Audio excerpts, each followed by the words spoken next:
welcome everybody to another episode of DX Talks. My name is David Hicks. I'm Senior Vice President of Upstream Energy at IHS Markit. And today's episode is going to revolve around the energy transition, the impact of the digital transformation on that. And I'm joined today by three of our experts that represent different key pieces of this energy transition spectrum, if you will. Jenny Yang leads our gas markets analysis and expertise. Stephen Nell deals with energy scenarios, climate, and Michael Wynn is Vice President of Upstream Energy. So we've got a fantastic breadth of expertise, and I think quite an interesting mix of opinions. So I think today, the energy transition is such a big term. It's quite broad, perhaps slightly overused at times. I think it might be helpful, perhaps from each of your perspectives, to hear how you think of the energy transition. What is it? How do we frame it? And perhaps what are some of the key pieces, key initiatives that are going on right now? And so, Stephen, let me start with you. I know that's a broad introductory question, but give us a sense of the energy transition from your perspective, from a climate company, standpoint. Thanks, David. And let me say, great to be with you today. I'm really excited to participate in the discussion. So the energy transition, you're quite right, means a lot of different things to a lot of different people. At IHS Markit, we've used a couple rules of thumb to frame our research on the topic over the course of the last couple years. The first is that the energy transition means providing more energy to more people than we ever have before. Our core forecasting assumption for global population foresees more than 2 billion more people coming to the planet over the course of the next 30 years, and some pretty big changes in per capita income, meaning a very large middle class will be seeking access to clean, reliable, modern energy technologies. So the energy system needs to expand to provide that diet of wealth and opportunity that many have enjoyed in more mature markets for so long. So that's the first imperative. It's power to the people. And the second point is that we have to change the energy that we're delivering to those people because of the need to reduce global greenhouse gas emissions. So this is the second imperative in the energy transition. It's reducing the emissions footprint associated with how we produce and how we consume energy. And it really depends on what scenario you're subscribing to, what your overall temperature pathway goal happens to be. For example, in our autonomy global energy scenario, which is consistent with a 2-degree pathway through 2050, we see global greenhouse gas emissions declining more than 30%. So as we're catering to the needs of those 2 billion more people, those almost 1.5 billion people that are moving up the income ladder, we need to reduce emissions by at least a third. And if you're going for a more aggressive type of technology pathway, something consistent with, say, a below 2-degree, 1.5-degree outcome, more than 40, getting close to 50% reductions in a 30-year time period. And that's unprecedented because the evolution of the energy system, which has always been in transition from a certain standpoint, it's never really had the supply of energy qualified in terms of its output. Energy supplies have had to meet certain standards of performance, certain types of yields, contributing quite uniquely to specific economic purposes. We've never had a qualification about what it would take to meet an externality goal. So that's really quite unique. That's the way that we frame it at IHS Markit. And one of the things my team has been looking at quite a bit over the course of the last 9 or so months is how the pandemic recession has been impacting the energy transition. We get asked lots of questions. Are things slowing down? Are they accelerating? And the picture is mixed. It really depends on what market you're speaking about. We look a lot at the G20 because basically those 20 largest economies contribute more than 70% of global greenhouse gas emissions. So that's really where the energy transition from an emissions standpoint is most dynamic. And roughly half of those G20 markets have seen an acceleration of their energy transitions through 2020. And what I mean by that is that the way they're thinking about the rescue or recovery packages developed for their economies are predicated on coming back better. It's with more of a focus on sustainability outcomes. So it's about changing the trajectory of national emissions in some cases. In others, it's about providing new incentivization for and positive environmental outcomes through things like the digital transformation. So it's not everywhere. There's not broad-based evidence of an acceleration in the energy transition, but it's been notably resolute through all of the upheavals that the pandemic recession has brought. And I think that that's really mirrored by what we're seeing in terms of corporate action as well. We track how large oil and gas and also power companies are responding to the risks and opportunities around the energy transition. There's been much more of a focus on really aggressive targets, new blueprints for managing emissions across the value chain, all with a view to really trying to appease a more sustainably inclined investor and stakeholder base. So from the standpoint of how we're pursuing those objectives of getting more energy to people with lower emissions, there's a lot to be said for how different governments have been shaping regulatory opportunities and also how corporates have been responding. Yeah, you raised some great points, Stephen, and the pandemic obviously is impacting everything, but it certainly must be having a significant impact, if you will, on company and government's attitudes. Jenny, you're over there in China. You know, that is a major global economic power these days, and a great consumer of energy, and not just specific to that region, but from your perspective and what you're looking at. Do you agree? I mean, how do you frame up sort of the energy transition, and what are the key drivers right now?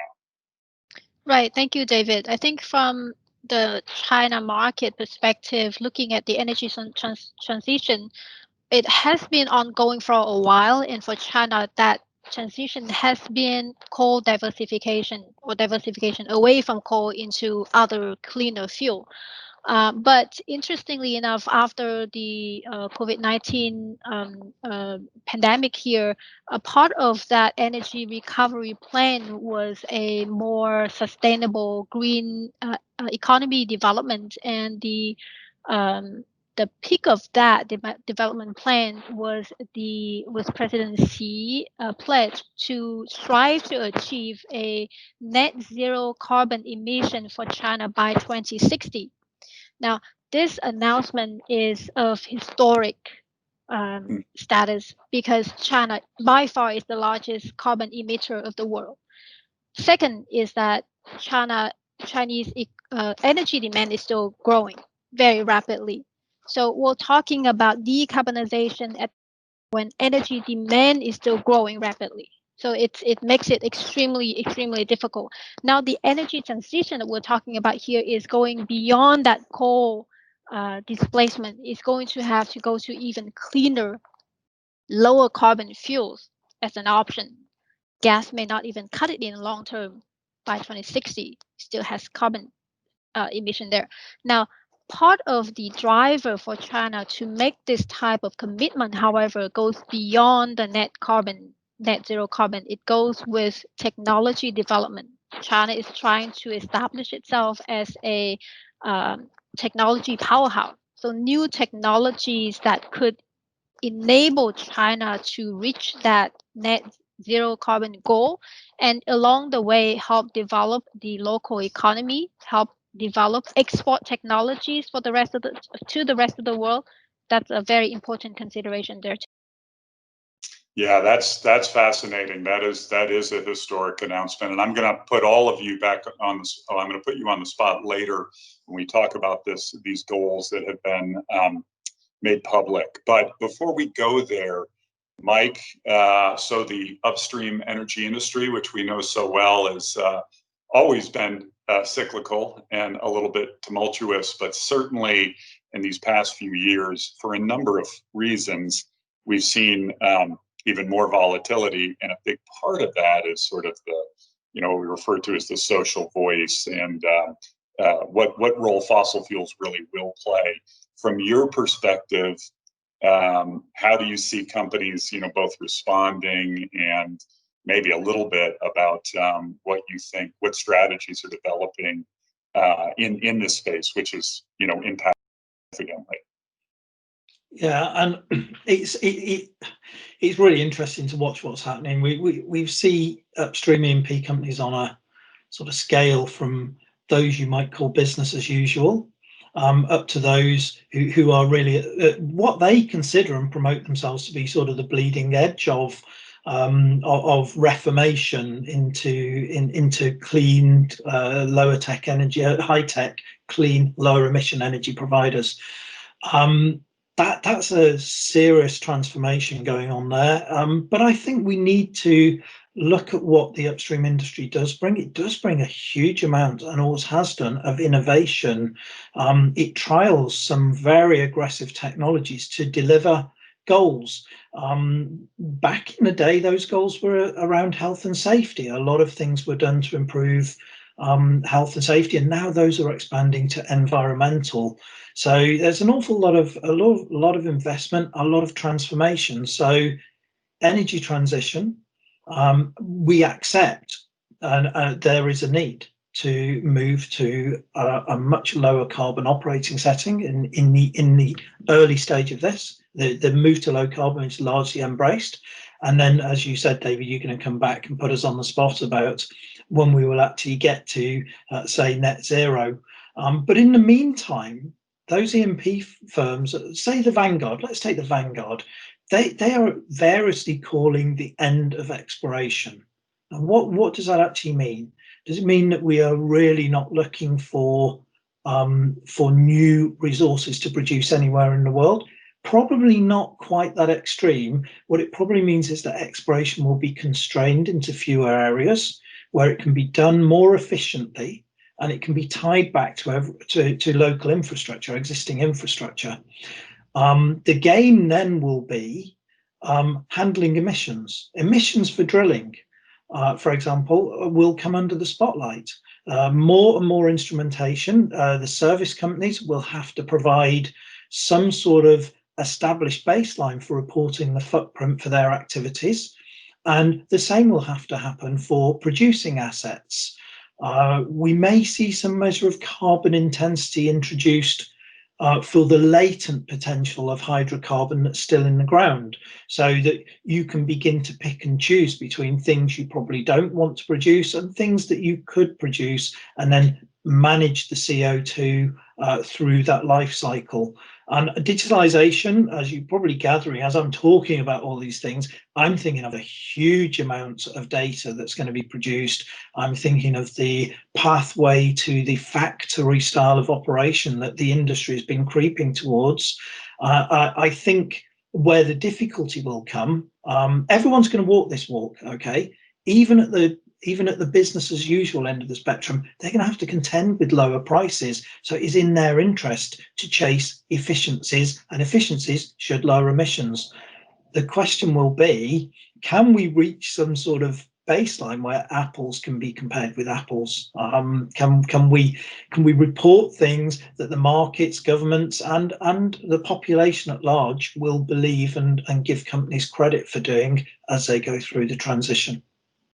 Yeah, and I love that point you touched on, Mike, which is, of course, most traditional E&P entities or even NOCs are working hard to be more efficient, which is driven as much from a profitability metric, which has been with all of them for a long time. But there is a bit of a question about whether that efficiency drive is in line with energy transition and lower emissions. Like you said, it most likely is, because if you're being more efficient, but there is sort of the traditional I need to be more efficient because I need to increase my profits versus I need to be more efficient because the climate question is paramount, and we're driving to this energy transition and space. Yeah, David, if I could pick up on a couple of things that Mike said there. There's something like, so representative of some of the key messages that really need to get out.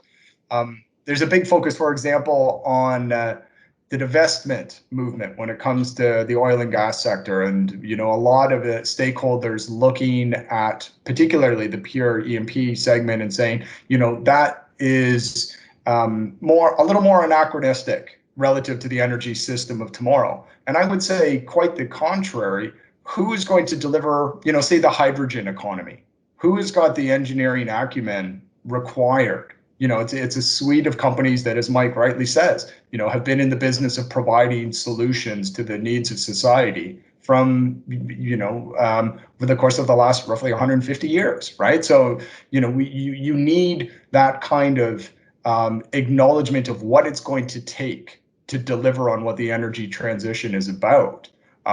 Certainly efficiency plays a huge part in that. And I think the application of different digital technologies is something as a generalized condition, which we see in energy, quite clear opportunities across the upstream space, but considering the value chain more broadly, for us to do more with less, which is one of the ways in which we're going to be able to realize that twofold imperative in the transition, rightly says, is playing out in China now in the most globally significant terms, which is about improving the productivity of resources and being able to, not exclude, but to be an inclusive energy system that is as productive and indeed, as you rightly say, profitable as possible. There's a lot of mandates that are focused on improving energy efficiency, and they tend to be quite voluntary. They're often not backed by a lot of compliance penalties in some key segments. And that's really the space where corporate leaders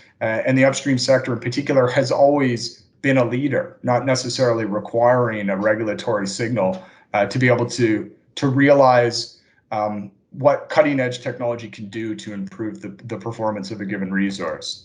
And if nothing else, we're going to need better visibility of that productivity because, as Mike says, there's a wealth of data being produced by the upstream sector on a daily basis. And for all of that, the ESG investor segment almost has an insatiable appetite when it comes to different metrics. So some of the digital platforms that are emerging give us the chance as a sector to really speak much more clearly about the very positive stories that we have to offer in terms of what steps have been taken to reduce emissions over time. We're seeing a lot of that on methane emerging, and that's a really important signpost for the industry. But it's also about how our portfolios have been able to perform and us to provide a really clear and perhaps more consistent basis for us to describe the unique contributions that the energy sector can and will make to the energy transition.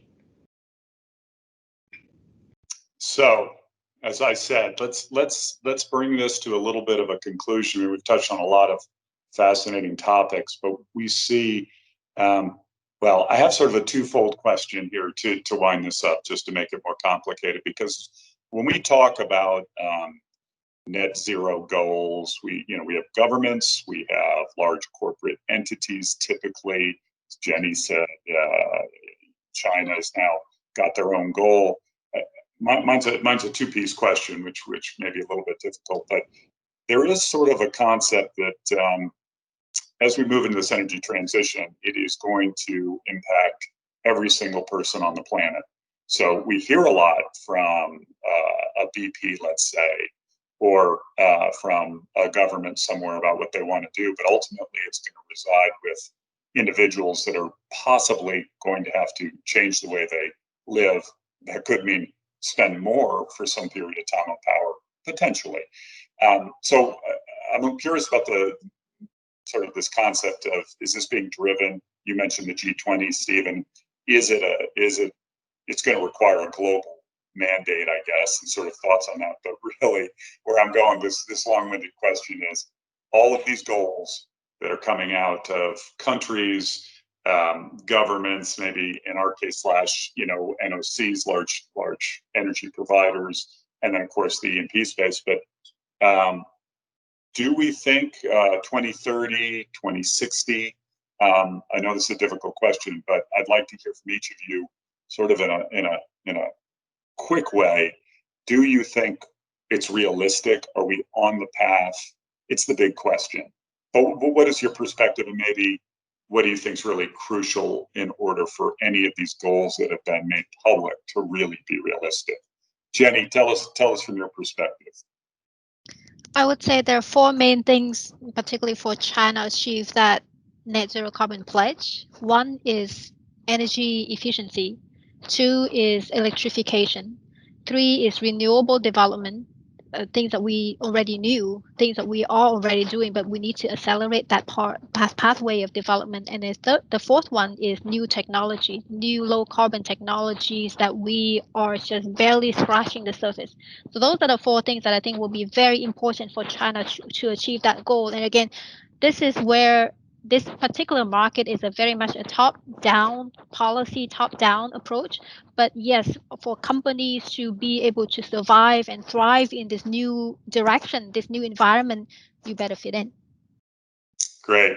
Mike, what do you think? Are we going to get there?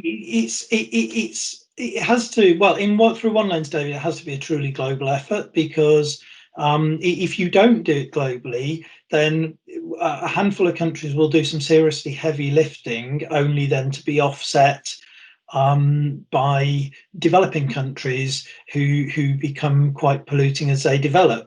So you have to say, look, when we are moving ourselves towards this net zero, we have to help developing countries. We can't shift our obsolete polluting equipment there and thereby export the problem somewhere else, because overall, if you then look at it through a global lens, it won't happen as fast as anyone wants it to happen. I think that's one thing. The other thing I would say is, like any project, right? Whether you're building an extension at home, doing a super complex project at work, a lot of time goes into the groundwork. Then the project gets going, and initially the wins are quite big. I think the tail end of this project to get us to net zero will be the most interesting for me. How we mop up those final pockets to reach that transition point. Great, interesting, Stephen. Yeah, and I think on the one hand, net zero doesn't mean no emissions, right? So we have to be clear that there will continue to be emissions produced by certain types of energy consumption patterns over time. And the work that we've done modeling the pursuit of net zero goals points to a couple key steps. So you have to minimize energy-related CO2. So that's going to focus a lot upstream on reducing methane. Much is already being done, still more will have to. Reducing some of the fuel consumed to drive upstream E&P practices. So that's where renewables and electrification have a unique role to play in reducing the scope 1 footprint of upstream operations. And then for others, for the consumers of the oil and gas industry, it's going to involve a lot of efficiency and supply diversification. But then some other steps have to follow. You have to remove the CO2 that is being produced, and you have a couple different options there. CO2 removal technologies like carbon capture, we've modeled pathways where they're absolutely essential. So the role and the policy support through venture capital, new investment, and corporate strategies to support carbon capture will be critical in creating a possibility for a net zero future in some portfolios and indeed in some countries. And where that may not be appropriate, then things like nature-based solutions and essentially non-energy solutions, like in forestry or agriculture, to the gross emissions produced by the production and consumption of energy, that's how you can achieve that goal. But it should not be really taken for granted. The level of effort to realize such a shift in emissions is monumental. It will be it will require a wholehearted acceptance of a transformation of how we produce and consume energy. And Mike's right, the world over. China is 25% of global greenhouse gas emissions. So the pursuit of that goal will contribute much towards the overall outcome of the Paris Agreement and its vision of a below 2-degree world. But there's more than 100 different countries that have net zero mandates for 2050 now. So it is the standard for action. And one of the things that's really notable in 2020 is that from the largest super majors, more and more clients all focused on net zero, and they're being matched by their bankers and other segments of the economy. So net zero has really become an idea whose, in a sense, whose time has come. It's the new standard for climate action, but it's not going to happen accidentally. It's going to require a greater effort than we've ever been able to realize before. Yeah, that's fantastic. I mean, it is massive in nature. It's going to require a whole new level of measurement and, I think, analytics and analysis as we work along this pathway. And, you know, let's say 30 years from now, it will be fascinating, will it not, to look back? I mean, we're talking about global change on really on the level of like the Industrial Revolution in some respects. If you think the entire energy infrastructure will be turned on its head or on its side, so to speak. Great, fantastic conversation. I want to thank all three of you. I really enjoyed it. So much more here, and I think on future DX talks, there's plenty of particular space to dive into, but it's a fantastic introduction. So with that, thanks very much. Thanks everybody who's watching and listening to this, and we look forward to seeing you on the next episode of DX Talks. Thanks very much.